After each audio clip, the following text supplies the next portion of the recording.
दोस्तों आज आपको मैं बताऊंगा कि आप सिंगापुर में रजिस्टर्ड नर्स बनकर कैसे जा सकते हैं। आज की इस वीडियो में हम कवर करने वाले हैं वो सारे क्वेश्चंस जो आपके मन में आते हैं जब भी आप किसी भी फॉरेन कंट्री में रजिस्टर्ड नर्स बनकर जाना चाहते हैं उस समय। तो आप अगर इस चैनल पर पहली बार आए हैं तो आपको बता दूं कि मेरा नाम है मधु और मैं नर्सेस से रिलेटेड, अब्रॉड नर्सिंग से रिलेटेड और स्पेशली यूके के नर्सिंग से रिलेटेड इस चैनल पर वीडियोज़ बनाता हूँ। तो डेफिनेटली अगर आप इन टॉपिक्स में इंटरेस्टेड है तो इस चैनल के दूसरे वीडियोस को भी चेकआउट कीजिए और इस चैनल को अगर आप सब्सक्राइब करते हैं तो आपको अब्रॉड नर्सिंग के ऊपर काफ़ी ज़्यादा इन्फॉर्मेशन और नॉलेज मिलते रहेगा। तो सबसे पहले अगर आप सिंगापुर में रजिस्टर्ड नर्स बनकर जाना चाहते हैं तो जो मेन एलिजिबिलिटी क्राइटेरिया है वो है आपके पास एक तो बीएससी नर्सिंग की डिग्री या आपने जीएनएम किया हुआ होना चाहिए और आप इंडिया में रजिस्टर्ड नर्स होना बहुत ज़रूरी है। आपके पास एक वैलिड रजिस्ट्रेशन इंडिया में होना बहुत ज़रूरी है। और जो दूसरी सबसे इम्पॉर्टेंट चीज़ है वो है एक्सपीरियंस। जितना ज़्यादा आपके पास एक्सपीरियंस होगा उतना ज़्यादा आपको हेल्पफुल होगा जॉब मिलने के लिए। एक्सपीरियंस के बारे में हम वीडियो में और भी आगे बात करने वाले हैं, लेकिन आपको हमेशा ध्यान में रखना है जब भी आप अब्रॉड जाना चाहते हो एज ए रजिस्टर्ड नर्स तो आपको एक्सपीरियंस होना बहुत ज़रूरी है। तो सबसे पहले जब भी आप अपना सिंगापुर जाने का प्लान कर रहे हैं तो सबसे पहले आपके पास एम्प्लॉयर होना बहुत ज़्यादा ज़रूरी है।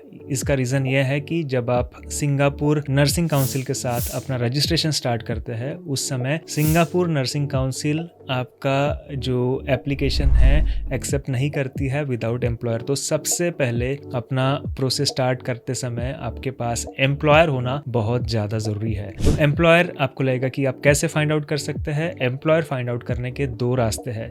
पहला जो रास्ता जो कि बहुत ईजी रास्ता है वो है थ्रू एन एजेंसी। एजेंसी के थ्रू आप एम्प्लॉयर को फाइंड कर सकते हैं। उसका डिसएडवांटेज यह है कि एम्प्लॉयर फाइंड करने के लिए एजेंसीज थोड़ा बहुत पैसा मांग सकते हैं, लेकिन जो भी पैसा आप खर्च करते हैं काफी सारे एम्प्लॉयर्स आपको वो पैसा सिंगापुर आने के बाद रिफंड करते हैं, बट नॉट ऑलवेज। और जो दूसरा तरीका जिससे आप एम्प्लॉयर फाइंड आउट कर सकते हैं वो है डायरेक्ट हायर। डायरेक्ट हायर के लिए आपको ऑनलाइन जाकर फाइंड आउट करना पड़ेगा। हॉस्पिटल्स में अगर वैकेंसीज है तो उन हॉस्पिटल्स में जॉब के लिए आपको अप्लाई करना पड़ेगा। आप हॉस्पिटल्स में भी, नर्सिंग होम्स में भी जॉब्स के लिए अप्लाई कर सकते हैं। तो ये जो दो तरीके मैंने आपको सिंगापुर में एम्प्लॉयर फाइंड आउट करने के लिए बताया, इन दो तरीके से आप अपने एम्प्लॉयर्स फाइंड आउट कर सकते हैं। तो जैसे ही आप अपना एम्प्लॉयर फाइंड आउट करते हैं तो आपको अपना एसएनबी के साथ, सिंगापुर नर्सिंग बोर्ड के साथ अपना जो डॉक्यूमेंटेशन प्रोसीजर है वो स्टार्ट करना पड़ेगा। और जब अपना डॉक्यूमेंटेशन प्रोसीजर आप स्टार्ट करते हैं तो आपका जो एम्प्लॉयर है वो सिंगापुर नर्सिंग बोर्ड को इन्फॉर्म करता है कि ये पर्टिकुलर व्यक्ति है, इन्होंने हमारे साथ सक्सेसफुली जॉब ऑफर ले लिया है and you can start their application. तो जब आप एप्लीकेशन स्टार्ट करते हैं आपके पास कुछ इंपॉर्टेंट डॉक्यूमेंट्स होना बहुत ज़्यादा ज़रूरी है और वो डॉक्यूमेंट्स क्या क्या है मैं आपको बताऊंगा। और ये सारी डिटेल्स मैं सिंगापुर नर्सिंग बोर्ड के वेबसाइट से लेकर आया हूँ और आपको बता रहा हूँ। और सिंगापुर नर्सिंग बोर्ड के वेबसाइट की डिटेल मैंने नीचे डिस्क्रिप्शन में भी डाला हुआ है, आप उसे जाकर चेकआउट कर सकते हैं इस वीडियो को देखने के बाद। तो सबसे पहले आपके पास एक पासपोर्ट साइज फोटोग्राफ होना चाहिए। आपके पास एक पासपोर्ट होना चाहिए। वैलिड पासपोर्ट होना बहुत ज़्यादा ज़रूरी है क्योंकि आप जब भी अब्रॉड जाना चाहते हैं बिना पासपोर्ट से आप अब्रॉड मूव नहीं हो सकते। थर्ड है आपके पास नर्सिंग ट्रांसक्रिप्ट होना बहुत ज़्यादा ज़रूरी है जिसमें clinical and theoretical hours properly लिखे हुए हो। एंड आपके पास ट्रेनिंग सर्टिफिकेट्स होना चाहिए। आपने जो भी अगर डिग्री किया है तो डिग्री सर्टिफिकेट प्लस आपका जो रजिस्ट्रेशन सर्टिफिकेट्स है वो सारे सर्टिफिकेट्स आपके पास होना ज़रूरी है। और मोस्ट इंपॉर्टेंट थिंग जो है वो है आपके पास एक्सपीरियंस सर्टिफिकेट होना बहुत ज़्यादा इंपॉर्टेंट है। और ये सारे जो सर्टिफिकेट्स मैंने आपको बताया है, सारे डॉक्यूमेंट्स जो आपको बताए गए हैं वो सारे डॉक्यूमेंट्स इंग्लिश लैंग्वेज में ट्रांसलेटेड होना आवश्यक है। अगर आपका कोई भी डॉक्यूमेंट आपको लगता है कि इंग्लिश में नहीं है तो उसे किसी ऑथोराइज्ड पर्सन के पास लेके जाइए और इंग्लिश में ट्रांसलेट कराइए, उसके बाद ही अपना प्रोसेस स्टार्ट कीजिए। तो जब आप अपना ये सारा प्रोसेस स्टार्ट कर देते हो तो जो एसएनबी है वो आपके सारे डॉक्यूमेंट्स को वेरीफाई करता है। आपने जो डिग्री या डिप्लोमा लिया है उसको ये लोग वेरीफाई करते हैं, आपके कॉलेज से कॉन्टैक्ट करते हैं, आपका जो रजिस्ट्रेशन है इसको भी वेरीफाई करते हैं, आपके नर्सिंग काउंसिल से कॉन्टैक्ट करते हैं और जो भी एक्सपीरियंस आपने प्रोड्यूस किया है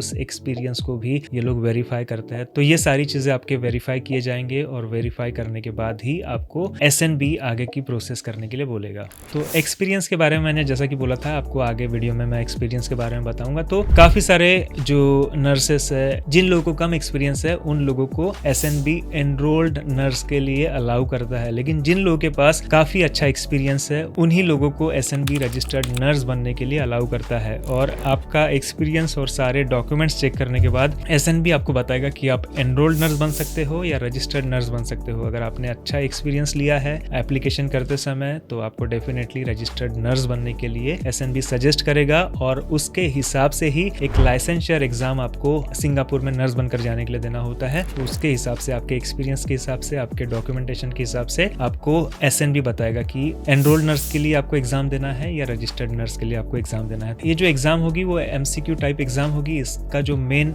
फोकस्ड एरिया रहेगा वो रहेगा medical, surgical nursing, pharmacology, infection control, emergency procedures, ethics and professional conduct in nursing. ये सारे टॉपिक्स के ऊपर आपको क्वेश्चंस पूछे जाएंगे और आपको ये जो रिजल्ट रहेगा ये एक तो पास या फेल में रहेगा। आपको बताया नहीं जाएगा कि कितने मार्क्स आपको मिले हैं, यहाँ पे आपको कुछ भी डिटेल में इसकी इन्फॉर्मेशन नहीं दी जाएगी। आपको सिर्फ पास या फेल है ये आपको बताया जाएगा, और ये जो रिजल्ट जाएगा वो आपको डायरेक्टली नहीं पता चलेगा। ये रिजल्ट आपके एम्प्लॉयर के पास जाएगा और आपके एम्प्लॉयर फिर आपको बताएंगे कि आप पास हुए हैं या फेल हुए। तो आपको ध्यान में रखना है कि जो नर्सिंग बोर्ड है SNB वो डायरेक्टली एम्प्लॉयर के साथ कॉन्टेक्ट में होता है। तो इसीलिए मैंने आपको स्टार्टिंग में बताया कि आप जब अपना प्रोसेस स्टार्ट करते हैं तो आपके पास एम्प्लॉयर होना बहुत ज्यादा जरूरी है। और SNB का जो लाइसेंसर एग्जाम पास होने के बाद आपको मेडिकल टेस्ट कराना होगा। यहाँ पे काफी सारे मेडिकल टेस्ट आपको सिंगापुर में नर्स बनकर जाने के लिए देना होता है, क्योंकि हर कंट्रीज के अपने अपने रूल्स है। अगर आप UK में एज ए रजिस्टर्ड नर्स बनकर आते हैं तो आपको सिर्फ TB टेस्ट देना होता है। अगर आप कनाडा जाना चाहते हैं तो आपको पता होगा कि काफी सारे मेडिकल टेस्ट के थ्रू आपको जाना होता है। वैसे ही US के लिए भी है, और काफी सारी जो अलग अलग कंट्रीज है उनको अलग अलग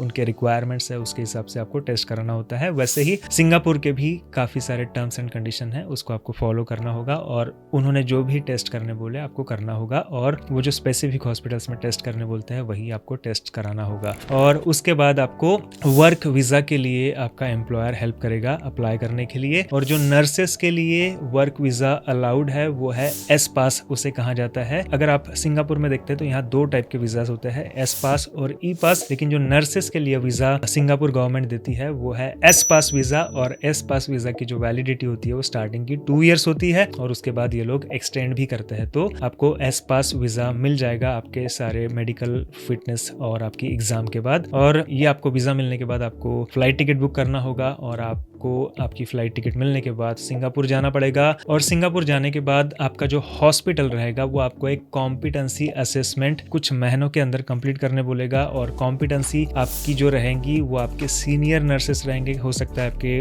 प्रिसेप्टर्स या आपके जो ट्यूटर्स रहेंगे वो आपका कॉम्पिटेंसी असेस करेंगे और बताएंगे कि ये जो पर्सन है he is competent to work as a registered nurse, और उसके बाद आप एज अ रजिस्टर्ड नर्स बनकर काम कर पाओगे। और काफी सारे लोग सोच रहे होंगे कि मेरे पास एक्सपीरियंस बिल्कुल ही नहीं है, तो क्या मैं सिंगापुर में जा सकता हूँ या नहीं जा सकता हूँ। तो मैंने जैसा बताया, अगर आपके पास कम एक्सपीरियंस है तो आप एनरोल्ड नर्स बन सकते हैं, ज्यादा एक्सपीरियंस है तो रजिस्टर्ड नर्स बन सकते हैं, लेकिन अगर आपके पास एक्सपीरियंस नहीं है तो आप बन सकते हैं नर्सिंग एड। नर्सिंग एड मतलब जैसे UK में आप देखते हैं कि हेल्थ केयर सपोर्ट वर्कर्स होते हैं, उसी तरीके से सिंगापुर में नर्सिंग एड्स होते हैं। उन नर्सिंग एड के पोस्ट के लिए आप अप्लाई कर सकते हैं और सिंगापुर में नर्सिंग एड बनकर जा सकते हैं, और कुछ सालों के बाद आपको लगता है तो आप रजिस्टर्ड नर्स भी बन सकते हैं जब भी आपके पास इनफ एक्सपीरियंस आ जाता है। तो आपका और एक सवाल होता है कि क्या हमें सिंगापुर जाने के लिए as a registered nurse IELTS या OET की एग्जाम देना होगा। अगर आपका एजुकेशन इंग्लिश में हुआ है और आपकी इंग्लिश पे अच्छी कमांड है तो आपको IELTS या OET देने की जरूरत नहीं है, लेकिन हो सकता है कुछ एम्प्लॉयर्स आपको IELTS या OET दिखाने के लिए बोल सकते हैं। लेकिन अगर आपका इंग्लिश पे अच्छा कमांड है तो वो लोग